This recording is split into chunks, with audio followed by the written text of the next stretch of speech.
জুলাই গণ অভ্যুত্থানে নেতৃত্ব দেওয়া শিক্ষার্থীদের নেতৃত্বে আত্মপ্রকাশ করতে যাওয়া দলটির নাম রাখা হয়েছে জাতীয় নাগরিক পার্টি বা ন্যাশনাল সিটিজেন পার্টি এনসিপি।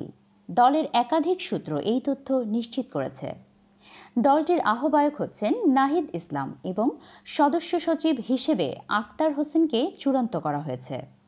বৃহস্পতিবার জাতীয় নাগরিক কমিটি ও বৈষম্য বিরোধী ছাত্র আন্দোলন প্রায় ৩ ঘণ্টা ব্যাপী এক বৈঠকে বেশ কয়েকটি পদের জন্য নাম চূড়ান্ত করেছে বলে বৈঠকের একাধিক সূত্র নিশ্চিত করেছে।